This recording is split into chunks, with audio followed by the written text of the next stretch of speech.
So hey guys, we're going to talk about Matt Smith actually leaving at the end of this year and more Doctor Who geekiness. Stick around for more Whovian knowledge. You're watching Anime.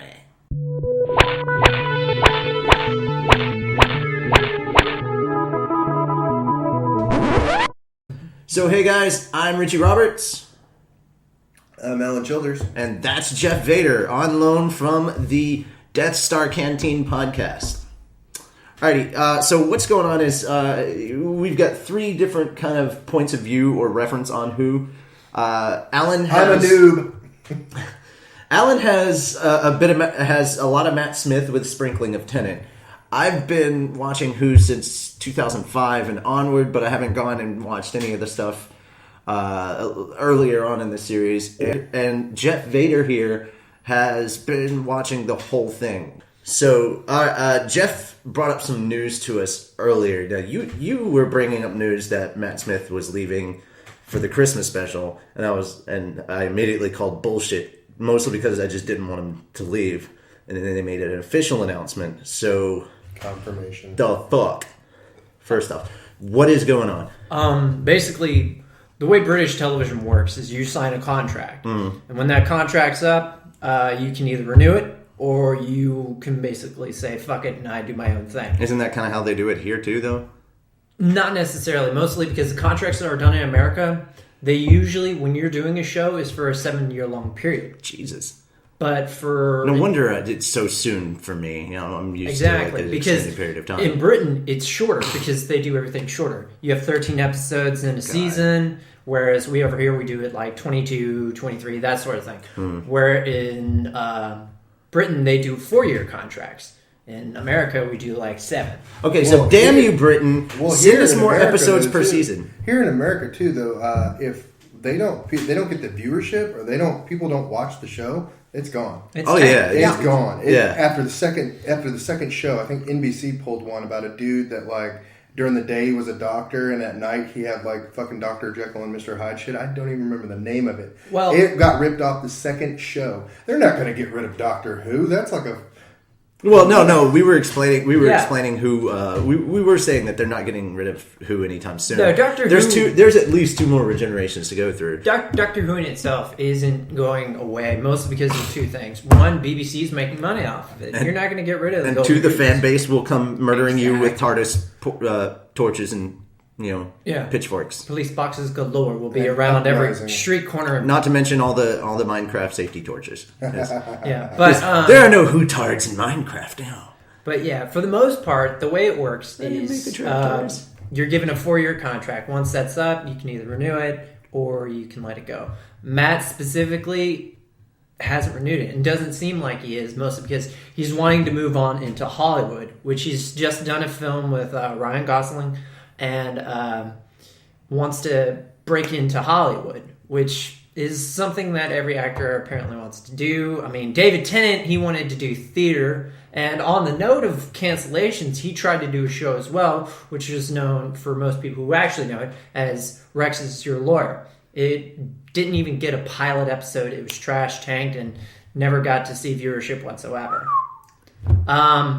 The premise of that is mostly Matt's leaving, but not only is he leaving, so is the executive producer Moffat. Moffat's leaving. And there's a lot of people, like I hear a lot of people saying that they don't like Moffat for one reason or another. And I personally am not going to get into that. I know you have your opinions on why.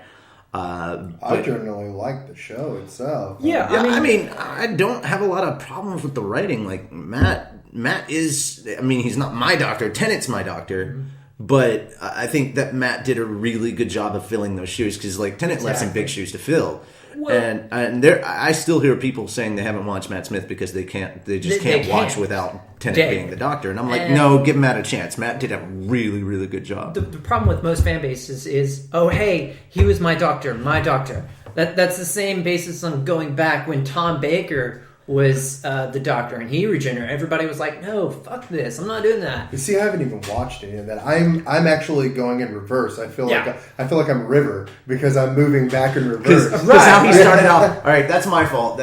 How he started off was I showed him the whole River Song arc, starting from the library and then moving to whatever, going. I just had him following River Song and not actually anything else with the Doctor. So, well, see, except for 11th Hour, I showed him the last 5 minutes or the last couple of minutes. I showed him the actual the regeneration from 10 to 11 or 10 to Matt, and from there I showed him 11th Hour because. Right. That was hilarious. I mean, come on, new mouth, new rules. That whole bit right there, and then the part at the 11th, the part at the end where he was like, "I'm the Doctor," basically run. That whole part right there sealed the deal that he was the Doctor, and I was like, okay, done. I mean, the one basis for any Doctor is run. There's lots of running. Yeah, that's the primary rule. Demons run. For any type of Doctor is just running, unless there's that one time where you hop. But or hey, you've got a time machine. I've got a gun. Let's kill Hitler. But so back to what we were saying. Moffat's supposedly leaving, and I have no qualms with Moffat, mostly because he's written some of the best episodes that I've seen. The Empty Child, basically where you're seeing gas mask zombies. That was Stephen Moffat, where we were introduced to Captain Jack Harkness. Most fan bases is like really deep character because. Not only did he star in Torchwood, but he came back to Doctor Who, and you're like, oh, God, I love this character. He finally saw Journey's End. He finally saw that. So when Captain Jack came back, and he was like, oh, my God, Torchwood? I need to watch Torchwood. I was like, there's so much you need to watch, man. Stephen Moffat has really brought a lot of characterization to the show, and when Matt Smith did come in, I was immediately... thinking, well, this is a new Doctor. My thoughts are, this is David Tennant's thing, and well, it was kind of the same way when Chris was in, and then David took over. So I was like, because I originally started with Chris Eccleston. Yeah, I started with Chris. I started with Chris too, but he wasn't really my Doctor. Like, exactly, he introduced you to the show. Yeah, he introduces you to the Doctor, and then Tennant takes over, and then from then on, Tennant has been the Doctor for me. I don't know anybody out there that really thinks of Eccleston as their Doctor, but if you do, let us know in the comments below. We want to hear that. Yeah, but Stephen is leaving, and I think that's mostly because he's wanting to focus more on his other show, which is Sherlock, which is fucking amazing. They're now starting filming on season 3. For those of you who are Trekkies that are checking out Into Darkness, and the villain role of Benedict is being played by Benedict Cumberbatch. If you want to see like his video resume, you can check out Sherlock. It is amazing. Cumberbatch is one of those actors who really gets in deep with the role of the character, which was really interesting to see when Sherlock first came out. It was just something basic that was on Masterpiece Theater and was brought over to America slowly but surely, and you really got the sense of, as a miniseries, this is a pretty cool shit. And then, lo and behold, the second season comes along, and you're like, whoa, what the fuck? Because as soon as they brought out Jim Moriarty, that shit was over. All right, back to Who. I wonder if Britain knows how much power they have with Doctor Who. Like,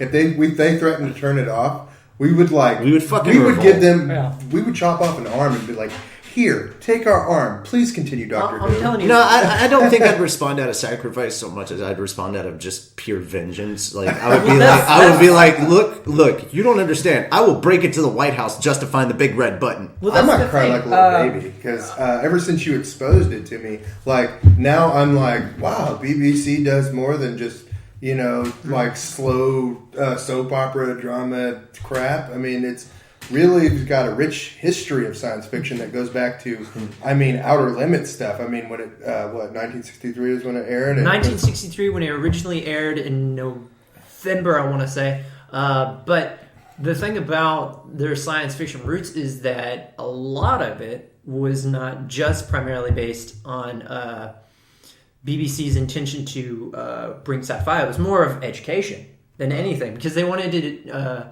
do a serial that was educational, taught people about history and whatnot, and how What better way than a time traveler? Yeah, exactly. Good so idea. they needed something to do it with, and that's how they did it. That's how the TARDIS that came in. Because originally it wasn't an hour-long program. So we have a magic school bus. They have a book, and they have a TARDIS. Yeah, pretty much. We have a magic school bus, and they have a blue police box that travels through time and space. Exactly. Mm-hmm. So much infinitely cooler. But like we were saying, the show itself has grown phenomenally, and if it ever did end, there would be a revolt, not just from fans, but from networks itself. Because when Doctor Who first ended, the first time, Fox came out with their own movie and brought one of the Doctors from the original series to us, which ironically became one of the most iconic Doctors and became, what was it? He was just in Lord of the Rings, The Hobbit, as... the Brown, Radagast the Brown. Radagast the Brown, who played the Doctor. And came into Fox and basically made a movie about it, which was in about 96, 97, and we were introduced to a new Doctor. And Fox most people don't really recognize that Doctor as anything other than a giant waste of time, but it was a chance to say, hey, we as a viewership, we want the show to come back. And lo and behold, Russell T Davies actually had the idea. Come back, Russell T Davies, come back. We love you, Russell. We really do. Come back. I'd cuddle with you. I'm sorry. I would. I really would. He'd even pay. Yeah.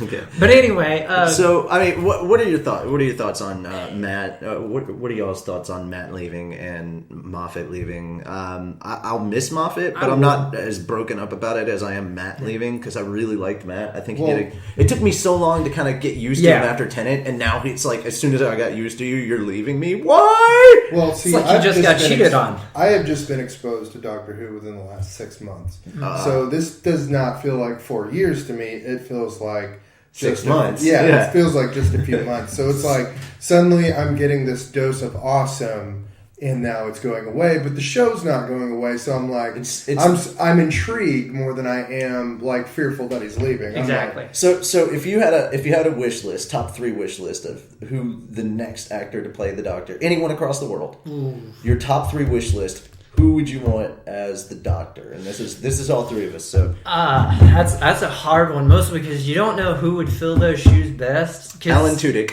Alan. That's mine. That's one of my 3. I think he's my number 3. Alan Tudyk. Mm-hmm. Just because I love seeing Wash. Yeah. And he did such a funny job of being King Candy. And I don't know. Wreck-It Ralph. I think I'd want to have a geek kind of form on it. I'd really want Zach Levi. Zach Levi? I know it seems weird, but Zach Levi brings the geekiness to that role and would really be awesome. This is kind of awkward because he's already been a Doctor before, but Neil Patrick Harris would nail that shit. I know. A lot of people have said Neil Patrick Harris. I'm just waiting for the Doctor to walk out and his new catchphrase going from Geronimo. It goes from fantastic Alan Z, Geronimo to legendary. Right, exactly. Oh, man. Barney Stinson in the TARDIS, ladies and gentlemen. Do you think there will ever be a female Doctor? Yes. That's mostly, one thing. and I brought this up. It was mostly because I wanted to see scenes between a female Doctor and River. that has been one of the biggest fanfics out there, as far as I've known. Female Doctor, yeah. That there'd be a femme Doctor. There's been Doctor. So many like cosplays type thing, and so many. I say it should be. I say that since it's come this far, and 13th is technically the last regeneration. I would say female for the 13th, and the funny part is, she'd be Ginger. Yeah. So finally, it's a girl that's a Doctor, and she's a Ginger at the very end. That is my statement. Yes, a girl can be a Doctor. The girl that played Amy Pond. There are girls from Gallifrey. No, that would be. Oh my God, Karen Gillian comes back. Hi, I'm the Doctor now.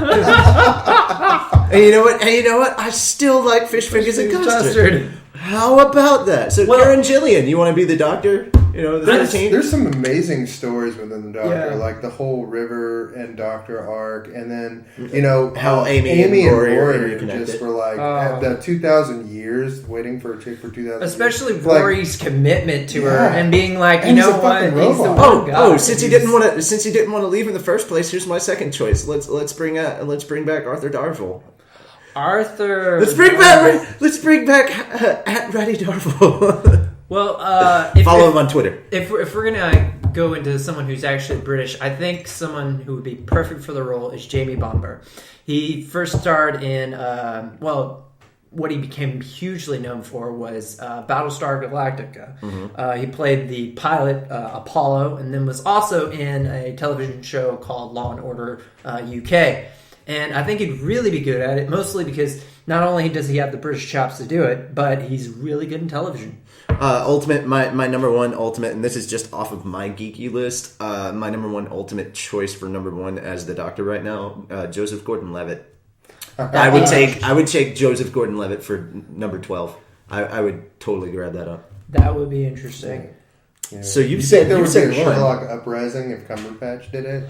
Well, no, that's the thing. He said he doesn't want to do it. That's why I didn't even consider Cumberbatch him. wouldn't do it, mostly because of two reasons. One, he's best friends with Matt. Oh, Matt and him are really good friends. They know each other perfectly. But Cumberbatch is one of those guys who's like, no, I've got my own show. If I did both of them, I'd pretty much become J.J. Abrams. So Too soon. 150 years later, and it's still too soon. Still too fun. All right, so I mean, you've named off one on your list, Alan. Neil Patrick Harris. I'm trying to think. I was surprised I'm not nobody that mentioned really, Nathan Fillion. Well, that's the thing. Nathan would be good at it, but I don't think he'd really want to touch it. Mostly because he's got that quirky energy that the Doctor has. I know he has Yeah. that, and that's why I was considering him at one point. But Yeah. I was kind of surprised on that. Yeah. So who would your other two choices be aside from well, NPH? I'm not that very aware of very many British actors. So Well, it doesn't have to be British. I said anywhere in the world. Yeah, it's I would have to think. I would have to get like a list of people, and they would actually have to like. I'd probably be like mix and matching like a Barbie cutout, like ties and bow ties. So you'd go suspenders and be like. You'd weird science that shit and just totally make your Doctor. Yeah, I would like weird science that shit. I think, and you know, the Doctor has got to be like somebody that you don't expect. You know, sometimes he's like that underdog. You don't really know he's coming into it. Or Right, Exactly. Like you're surprised that he even looks like that. You know, it's like, who the fuck is that guy? Right. So you're dodging the question. Yeah, Totally. I've got nothing. Give me just two quick names. That's all I need. Okay, George Clooney. George. So we're going older. Actually, Wow, we're going older. that's not bad considering. I mean, if you think about it, I mean, Fucking Mike Myers. Next. Yeah, he probably He was. can Michael do the- Caine does the Doctor. Well, I mean, are we? Each regeneration is supposed to be getting younger, right? That's been the Supposedly. common theme. That's supposedly been the common theme. I mean, when you started out with William, he was old, and that's one of the things when you do when you're young, apparently. And now that he's getting on to his 900s and apparently his thousands, it's going further and further away from that. And it's kind of like the Curious Case of Benjamin Button at this point. So, in the most part, but you got to take into effect that I probably said that name all wrong, and I don't care. I didn't watch the movie. I just know about it ish. But the thing of it is that the older he gets, the younger he wants to feel, and that may be the reason for the regeneration as a younger state every single time. So bring it, Brad Pitt. Bring it. I didn't see your movie. What? I'm not going to see any of them. I'm sorry. I'm dreading World War Z at this point, but that's a whole different topic for later. We'll talk zombies. He will talk your ear off about zombies all day long. My zombie love. Like seriously, we could film Did you that. see later. the Warm Bodies movie? Yes, I did. I liked it. We did a review already. Yeah. Check that out. Look on our list of videos that we've uploaded. All right, so since he won't answer, what are your others? My third, which is kind of hard because, again, Jamie Bomber is pretty much on my top listing. I'd have to say I'd want to go with someone unknown, mostly because usually when you have a Doctor, you want to go with an unknown. But Matt Smith was relatively unknown. Well, at least for American audiences. I'm gonna have to say, since it's a younger actor, I I'd don't go want with Sparkle. That's all I will say. I would go with a guy. I'm not picking. I'm not picking Edward Robert Cullen. Pattinson. I mean, Robert Pattinson. Robert Pattinson was. can pull He's it off, a good but- actor. He's a good actor. I mean, I just think that he's got the shadow of Twilight hovering over him. Oh, yeah. Is the problem? But I mean, he actually is a really good actor. He was great in. I think if he actually became the Doctor, he could pull out of the Twilight bullshit that he's in. Oh, he could redeem himself through Twilight. Exactly. He could redeem himself That through would Twilight. be That would be awesome. really, Yeah. So yeah, you know, step in I'm the actually right considering. You know, Robert Robert Pattinson. Pattinson. He's not a That bad was actor. one of mine because I said it. He's first. not a bad actor. I'll He take was it. just. It's just the material he was given, and you know what? He did the best with I what can't he hate had. him. I can't hate him. I can't hate on him. He did Ron He did Weasley. all 5 movies. He's ginger. Oh, yeah. They were talking about doing the one of the twins from Harry Potter. Yeah, one of the Weasley Yeah. twins. Well, One of the twins? One of the Blah, Weasley blah, blah. twins would be better, considering. Get your Weasley tens here. For 3 easy payments of $19.95, you can have your very own Weasley 10. You can collect the full set. The entire house of Weasley. Wait. This now includes Hermione Weasley. That's just so weird to say, Hermione Weasley. But yeah, one of the weirdest things that I'm gonna say right now is I would actually have the kid from Seventh Heaven. The one that played David. Yeah, I would have him play I haven't as seen the him in Doctor anything in a because he while. hasn't been in anything. Yeah, he's lately, kinda stayed under the and it radar. would be like an amazing push right then and there. Well, I mean, he because didn't pull like a Macaulay Culkin and suddenly Exactly, just just get ugly. beep. Out of nowhere, I've got a goatee. What the fuck? I've got a goatee and arrest record. But no, it would be interesting to say the least that he's become an underground name nowadays, and then lo and behold, hey, I got the role for this, and I regenerated into the Doctor, which would be interesting. Okay, I got So- my third one. Yeah, Just okay, here we go. Just because he's kind of like kind of a thing on Big Bang Theory right now. Plus, he kind of played somebody who had almost Doctor-like powers in Star Trek. Would probably be Will Wheaton. I would think. Will Wheaton. Will Wheaton would I don't- be interesting. I don't know if he'd do it because he's got I think he's got he's a fan. He is definitely a a fan, fan. but I think mostly because Chris Hardwick would bitch slap the fuck out of him if he tried. Because Chris is a bigger fan than I will fucking ever be, and I will bow to that man like Wayne's World on crack. Chris was on what was it? The Craig Ferguson show. Yeah. One of the times that Matt Smith was there, and he offered to let Matt Smith sleep with his girlfriend. And he's like, and Matt's like, and they're like, wait, shouldn't we like get her permission? And he's like, and they just look. No, he's the Doctor. She'd do it. She'd totally do it. I'm like, oh my god, I'm a big fan. I just love that. He goes, I'm a big fan. You can sleep with my girlfriend if How you much want. ass Like, do you think Matt Smith is getting right now, being the Doctor? yeah, surprisingly, Ironically, no. Ironically, no, you wouldn't get laid as the Doctor. Mostly for 2 reasons. Children are everywhere. They adore you like crack. Oh, if you okay. get caught with that shit, you're fired the next day. BBC will call you up and say, I'm sorry, we're going to have to let you go. second, You're Matt Smith regenerating seems decent. So. tomorrow. Well, it's a similar instance with one of the other. He gets more offers, he said. Yeah. I mean, that's like most of today's genres of like science fiction. Like I'm sure BBC has discreet call girls. All right, but we're gonna have to. Oh my God, discreet call girls. That's why they had to Billy Piper. make David Tennant. Just say. All right, They so have people for that. that's the whole reason why they had to make a new studio. All the way. It had nothing to do with Doctor Who being filmed. We're gonna kind of wrap things up here, but we want to know who are the top 3 people you'd like to play with the Doctor, and how does this news affect you? Are you gonna miss? Obviously, we're hoping that you're gonna miss Matt Smith, but are you going to miss Matt Smith, and why? Are you going to miss Matt Smith? And I changed my mind. Who played Q? Who plays in my John Life? Delancey? John Delancey as the Doctor would be fucking shit. I don't know. I have to say. I gotta disagree with that. No. I have to admit that's a good idea, but I wouldn't have him as the Doctor. No, Would not that as be the Doctor. typecasting him? Mostly because John Delancey has actually been in Torchwood. He was in I Torchwood haven't Miracle watched Day. Torchwood very much. For those of you, the 13th Another Doctor. show. The 13th Doctor is Billy Piper with like red hair. There you go. but That's it. All right. So what are your 3 choices for Doctor? Are you sad to see Matt Smith go? And how does this make you feel? Are you sad to see Stephen Moffat leaving at the end of this year as well? And, let us know in the comments below. Again, I'm Richie Roberts. I'm Alan Childers. I'm Jeff Ada. And you're watching Anime.